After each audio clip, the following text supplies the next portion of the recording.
On the morning of August 8th, 2024, a 48-year-old Russian woman named Lyudmila Lazarenko sat on the floor of a bungalow deep in the Amazon rainforest in Peru. The bungalow was small and mostly just for sleeping, but it was connected to a communal kitchen and dining space. Lyudmila sat right in the middle of the bungalow on the floor with her eyes closed and her legs crossed, and she was trying to meditate, but the sounds of the birds and the insects outside in the rainforest, plus the sound of her friend, Ivan Kuzmin, who was moving around in the attached kitchen, were making it hard for her to concentrate. And so Lyudmila finally gave up on meditating for right now, and she opened her eyes and she looked out towards the kitchen, and she saw her friend, Ivan, who was 38 years old and from Ukraine, and he was busy brewing some tea. So Lyudmila and Ivan genuinely were just platonic friends. In fact, Lyudmila, she was married and had 2 kids, but she was out here alone.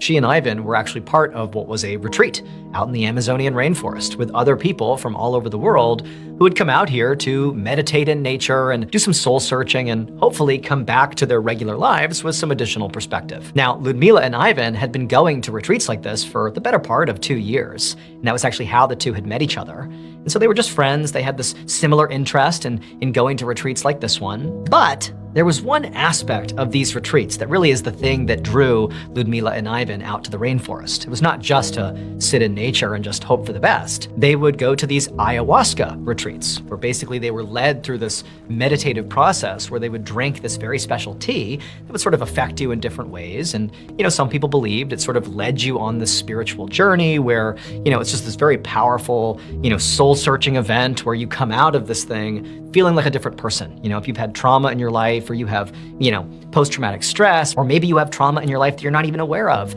going through this style of retreat, these ayahuasca retreats, people have said has been very powerful and transformative. And Lyudmila, she lived a pretty typical life back home. She's a very busy mom and a wife, and she found doing these retreats really offered her a big reset. She felt like it was the one chance for her to kind of disconnect from responsibility and just be at peace. And Ivan, for the most part, felt very much the same way. He came to these retreats for similar reasons for his own life. And so here they are, they're out in the rainforest, and they're brewing up some tea, some ayahuasca tea, and they're in this bungalow and they're getting ready to have this sort of meditative journey, but they were about to break a very important rule. So the man who ran this particular retreat out in this part of the rainforest, he made it explicitly clear to everybody who came out there that no matter how many times you've come to these retreats or similar retreats, you never, ever drink the ayahuasca without a shaman present, basically without somebody else there to sort of help guide you through this process. If you were to do it on your own, who knows what could happen? And so everybody knew you cannot do this on your own. But Lyudmila and Ivan, they felt like, what, I get it. We're not supposed to do that, we know that. But we've done this so many times and we know what we're doing. So let's just brew up some ayahuasca of our own and we'll stay in our bungalow and we'll drink it ourselves. We'll have our own experience. Nobody will even know. And so that's what Ivan was doing in the kitchen. He was making ayahuasca tea. And when he was done, he grabbed 2 mugs of this tea.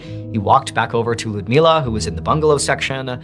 He sat down next to her. They drank their tea, and they both laid down on the ground and closed their eyes. A couple of hours later, the director of this retreat, who at the time was directing some group meditation not very far away from the bungalow where Ivan and Lyudmila were, he was doing this group meditation when he heard a loud scream, and it was coming from somewhere near the bungalows.